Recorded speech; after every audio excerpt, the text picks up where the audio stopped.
தொப்பூர் கணவாய்ன்னு சொல்லக்கூடிய அந்த ஊரு பேரை கேட்டாலே ரொம்ப பயமா இருக்கும். தொப்பூர்ன்னு சொன்னாலே எல்லாருக்கும் என்ன வரும்? தொப்பூர் மசூதி ஞாபகம் வரும். அப்புறமேட்டு தொப்பூர்ல இருக்கக்கூடிய ரொம்ப ரொம்ப ஆபத்தான சாலை. அந்த ரோடு தான் எல்லாருக்கும் ஞாபகம் வரும். அந்த அளவுக்கு ரொம்பவே ஒரு மோசமான ரோடு தான் வந்து பார்த்தீங்கன்னா, அந்த தொப்பூர் கணவாய். என்ன இருக்கு அந்த ரோட்டுன்னு சொல்லி கேட்டீங்கன்னா, இதுவரைக்கும் யாராலயுமே சரியா சொல்லத் தெரியல. ஆனா, அந்த தொப்பூர்ல வந்து பயங்கரமான ஒரு ஆக்சிடென்ட் அப்படிங்கிறது ஆவுறது அப்படிங்கிறது மட்டும் யாருமே தவிர்க்க முடியாத ஒரு உண்மை. அப்படி அந்த ஆக்சிடென்ட் ஆகும்போது நூற்றுக்கணக்கான உயிர்கள் இதுவரைக்கும் பலியாகி இருக்குது அப்படிங்கிறது நிதர்சனமான உண்மை. ஆபத்துல தப்பிச்சவங்கள்ல ஒரு 15% பேர் உயிரோட பொழைச்சு வர்றதே பெருசு. 100க்கு 85% பேர் வந்து பார்த்தீங்கன்னா, இறந்து போயிர்றாங்க. ஒருத்தர் 2 பேர் ஒரு பஸ் ஆக்சிடென்ட் ஆனுச்சுன்னா, ஒருத்தர் 2 பேர் பொழைக்கிறதே பெருசு. இன்னொன்னு அந்த தொப்பூர் ஆக்சிடென்ட்ல ஆகுறவங்க எல்லாருமே வந்து பார்த்தீங்கன்னா, spot out, spot out, spot out அந்த மாரி தான் ஆவுது. இப்ப கூட சமீபத்தில அரசாங்கம் வந்து பார்த்தீங்கன்னா, அந்த இடத்துல புதுசா பாலம் கட்டுறதுக்கான பணிகள்லாம் தொடங்கி நடத்திட்டு இருக்கிறாங்க. இருந்தாலுமே கூட வந்து பார்த்தீங்கன்னா, இன்னும் 100 வருஷம் ஆனாலும் அந்த ஒரு மிஸ்டீரியஸான ஒரு விஷயம் அப்படிங்கிறது மக்கள் மனசுல இருந்து நீங்கவே நீங்காது. பொதுவா அமாவாசை ஆயிருச்சு அப்படின்னா, கண்டிப்பா ஒரு டெத் ஆகும் அப்படின்னு சொல்லி அந்த உள்ளூர்காரங்களே வந்து ஒரு சில நேரங்கள்ல சொல்றாங்க. என்ன இருக்குது அந்த தொப்பூர் கணவாயில? பேய் பயம் அப்படின்றது வந்து பார்த்தீங்கன்னா, பெரும்பாலும் அங்க நிலவுது. என்ன காரணம்? அது வந்து ஒரு அடர்த்தியான ஒரு ஃபாரஸ்ட்டு. அடர்த்தியான ஒரு வனப்பகுதி அது. இறந்து போனவங்களோட ஆத்மா இங்கேருந்து வெளியில போகாம இங்கேயே சுத்திட்டு இருக்குது. இங்க இருக்கக்கூடிய மனிதர்கள் வந்து உயிர் பலி வாங்குது அப்படின்னு சொல்லி பெரும்பான்மையான நபர்களால கருத்தா முன்வைக்கப்படுகிறது. செத்து போனவங்கலாம் இங்கே தான் சுத்திட்டு இருக்கிறாங்க. நைட்ல வந்து பார்த்தோம்னா, நாங்க ரோட்ல போம்போது அமானுஷ்யமான ஒரு உருவத்த பார்த்தோம் அப்டின்ட்டு. அப்படி அந்த விபத்துலருந்து தப்பிச்சு வந்தவங்களும் யாரையாச்சும் ஒருத்தர கூப்பிட்டு, "நீ என்னப்பா நடந்துச்சு? ஏதுப்பா நடந்துச்சுன்னு?" சொல்லி கேட்டா, அவிங்க என்ன சொல்றாங்க, "இந்த மாரி நான் வண்டியில வந்தேன். வண்டியில வரும்போது திடீர்னு என்ன ஏதோ ஒரு மைண்ட் செயல்பட முடியாம தடுத்துருச்சு. நான் எதையோ பார்த்து அப்படியே ஒரு சடனா ஸ்டக் ஆயிட்டேன்." அப்படின்னு சொல்லி சொல்றாங்க.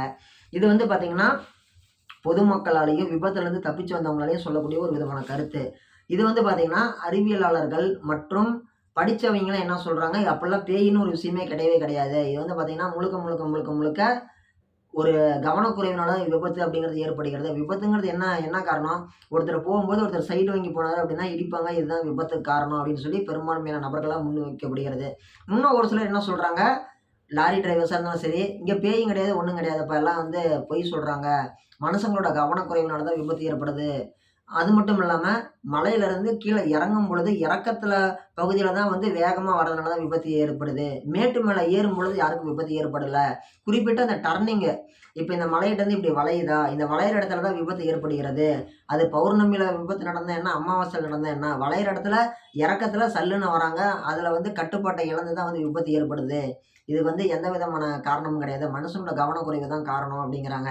அப்படி இருந்தாலுமே தமிழ்நாட்டுல இருக்கக்கூடிய எத்தனையோ தேசிய நெடுஞ்சாலைகள்ல விபத்து அப்படிங்கிறது இந்த அளவுக்கு மோசமா நிகழ்றது கிடையாது.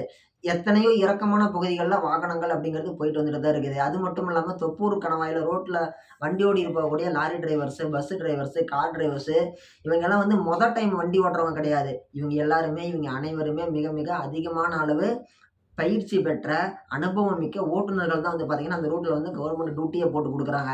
டிரைவர்ஸுக்குமே கூட வந்து பார்த்தீங்கன்னா, அதே கண்டிஷன் தான். நல்லா பயிற்சி இருக்கிறவங்க தான் அந்த பக்கமே வண்டி எடுத்துட்டு வராங்க. அப்படி அவ்வளவு கவனமா இருந்துமே கூட அந்த விபத்து ஏற்படுது, அந்த மாரி நடக்குது அப்படின்னா, சம்திங் அதுல அமானுஷ்யமான ஒரு விஷயம் தான் இருக்குதுன்னு சொல்லி பெரும்பான்மையான மக்களால நம்பப்படுகிறது. ஓகே. இந்த மாரி விஷயங்கள் நடக்குது இல்லையா? இப்ப மலையிலருந்து வளையிற இடத்துல வருது. இந்த இறக்கத்தின் காரணமா வருதுன்னு சொல்றாங்க. இறக்கமா இருக்கக்கூடிய எல்லா ஊர்லயுமே இந்த மாரி விபத்து நடக்குதான்னு சொல்லி கேட்டீங்கன்னா கிடையாது. கொல்லிமலையில எவ்வளோ இறக்கமா இருக்குது. நம்ம ஏற்காட்டுல எவ்வளோ இறக்கம் இருக்குது. அது மட்டும் கிடையாது. கொடைக்கானல், ஊட்டி, ஜருகுமலை இப்படி ஒவ்வொரு மாவட்டத்துக்கும் ஒவ்வொரு மலை கிராமத்துக்கு வந்து பார்த்தீங்கன்னா, அரசாங்கம் வண்டி விட்டுருக்காங்க. தனியார் கம்பெனி வண்டி விட்டுருக்காங்க. அங்கலாம் விபத்து இந்த அளவுக்கு நடக்கிறது கிடையாது. சம்திங் என்னமோ இருக்குது அந்த தொப்பூர் கணவாயில. இப்ப சமீபத்தில இந்த 1 மாசத்துக்குள்ள கூட விபத்து நடந்துச்சு. அங்க விபத்து நடந்துச்சு அப்படின்னா, ஒரு வண்டி மட்டும் ஆக்சிடென்ட் ஆவாது. ஒண்ணு பின்னாடி ஒண்ணு, நேருக்கு நேரு. சொல்லவே முடியாது. விவரிக்கவே முடியாத அளவுக்கு ரொம்ப ஒரு பயங்கரமான அளவுல தான் இருக்கும். அந்த நடக்கக்கூடிய விபத்துகள் எல்லாமே. தொப்பூர் கணவாய் அப்படிங்கிறது தமிழகத்தின் மிக மிக ஆபத்தான சாலை அப்படிங்கிறதுல எந்த விதமான ஐய கருத்துமே யாருக்குமே இருக்க தேவையில்ல. ரொம்பவே பயங்கரமான மிரட்டும் சாலை தான் இந்த தொப்பூர் கணவாய். இந்த தொப்பூர் கணவாயில வந்து பார்த்தீங்கன்னா, நெறைய பேர் நைட்ல போறதுக்கு பயந்துக்கிறாங்க. மேக்ஸிமம் பகல்ல தான் போறாங்க. ஏன் நைட்ல போறதுக்கு பயந்துக்கிறாங்கன்னு சொல்லி கேட்டீங்கன்னா, அந்த அமானுஷ்யமான விஷயத்துக்கோசரம் தான் பயந்துக்கிறாங்க. நெறைய டிரைவர் சொல்லக்கூடிய கருத்து வந்து பார்த்தீங்கன்னா, "நான் போயிட்டு இருக்கிறேன். நான் போகும்போது நான் பார்த்து பயந்துருக்கிறேன். சம்திங் நான் கும்புற சாமி என்னை காப்பாத்திருச்சுன்னு" சொல்லி நெறைய பேர் வந்து ஒரு சில கருத்துக்கள் அப்படிங்கிறத சொல்றாங்க. ஒரு சில லாரி டிரைவர்ஸ் வந்து அத ஏத்துக்கிறது கிடையாது. பேயாவது, பிசாசாவது எல்லாம் அவங்க கவனக்குறைவு தான். அவங்க வண்டியில விட்டு கீழ இறங்கும்பொழுது மைலேஜ் அதிகமா போகுது. இப்ப பெட்ரோல், டீசல் மிச்சம் பண்றதுக்கோசரம் வண்டிய நியூட்ரல்ல வச்சு ஓட்டிட்டு வராங்க.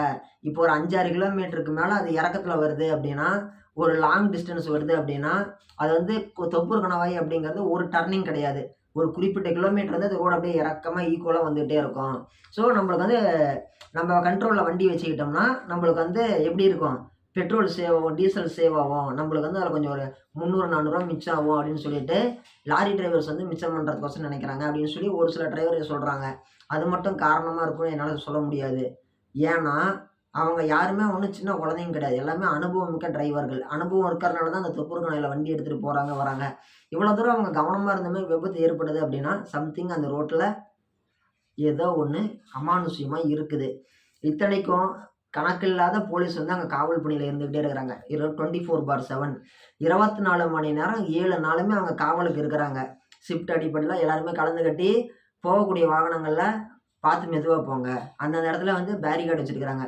ஸ்லோவா வளைஞ்சு வளைஞ்சு போறதுக்கு. அது மட்டும் இல்லாம அந்த இடத்துல வந்து நம்ம விவேக் காமெடியில வருமே சிவகாமி ஜோசியம் அந்த மாதிரி ஒரு பொம்மை வச்சிருக்கிறாங்க. ஒரு பொம்மை இல்ல, ஊருப்பட்ட பொம்மை வச்சிருக்கிறாங்க. அது கத்திக்கிட்டே தான் இருக்குது. வாகனங்கள் மெதுவாக செல்லவும். வாகனங்கள் மெதுவாக செல்லவும். வாகனங்கள் மெதுவாக செல்லவும். வாகனங்கள் மெதுவாக செல்லவும் அப்படின்னு சொல்லி திரும்ப திரும்ப திரும்ப திரும்ப அதை ரிப்பீட்டடா சொல்லிக்கிட்டே இருக்குது. இதெல்லாம் எதுக்கோசரம்? மக்கள் நல்லா இருக்கணும். மக்கள் வந்து நிம்மதியா இருக்கணும். மக்கள் வந்து சுதந்திரமா இருக்கணும். மக்கள் வந்து ஆரோக்கியமா இருக்கணும் அப்படின்னு சொல்லிட்டு முழுக்க முழுக்க முழுக்க முழுக்க மக்களுக்கு நல்லது நினைச்சு மட்டும் தான் வந்து பார்த்தீங்கன்னா, தொப்பூர் குணையில அந்த ரேடியோ செட் வச்சிருக்கிறாங்க. இது எல்லாமே பண்டிகை கூட வந்து பார்த்தீங்கன்னா, எதிர்பார்க்காத விதமா ஒரு சில நேரங்கள்ல இந்த விபத்துக்கள் அப்படிங்கிறது ஏற்படுகிறது.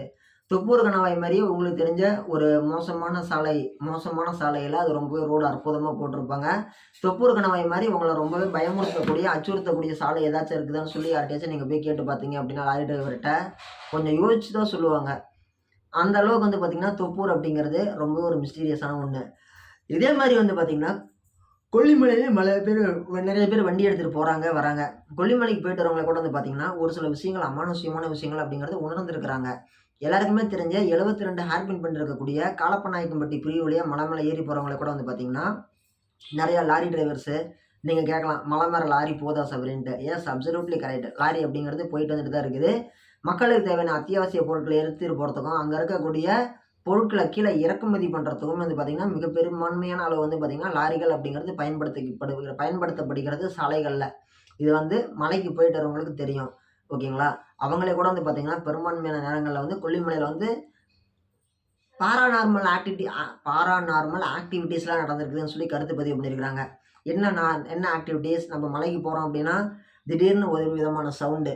வண்டு கத்துற சவுண்டும், பூச்சி கத்துற சவுண்டும், மனுஷன் கத்துற சவுண்டு, கத்துற சவுண்டு அப்படியே நம்ம கூடயே டிராவல் ஆயிட்டு வரக்கூடிய சவுண்டு, இந்த மாரி நெறைய விஷயங்கள் இருக்கு இதுல டிஃபரன்ஸு.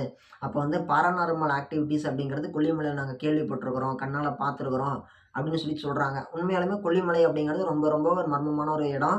ரொம்ப ரொம்ப தெய்வீக சக்தி இருக்கக்கூடிய இடம் தான் வந்து பார்த்தீங்கன்னா, கொல்லிமலை. அந்த கொல்லிமலையில வந்து பார்த்தீங்கன்னா, நம்ம கற்பனைக்கு அப்பாற்பட்ட ஒரு உலகம் அப்படிங்கிறது கொல்லிமலையில இருக்குது. நம்ம கனவுல கூட நெனச்சு பார்க்க முடியாத அத்தன விஷயமும் கொல்லிமலையில நடக்குது. ஒவ்வொரு நாளும் அங்க இருக்குது. ஒவ்வொரு இரவுலயும் அது நடக்குது. நம்ம கண்ணுக்கு தெரிஞ்சது ஒரு உலகம். கண்ணுக்கு தெரியாத இன்னொரு உலகம் அங்க இருக்குது. நம்மளுக்கு எப்படி இந்த ஷாம்பலா நகரம் எப்படி கண்ணுக்கு தெரியாம இமயமலை தொடர்ச்சியில இருக்குதுன்னு சொல்லி நம்பப்படுகிறதோ, அதே மாரி நம்ம கொல்லிமலையிலேயே பகல்லேயும் சரி, நைட்லேயும் சரி, மனுஷங்களுக்கு அப்பாற்பட்ட இன்னொரு உலகம் அப்படிங்கிறது இயங்கிட்டு தான் இருக்குது. இத வந்து யாருமே மறுக்கிறதுக்கு இல்ல.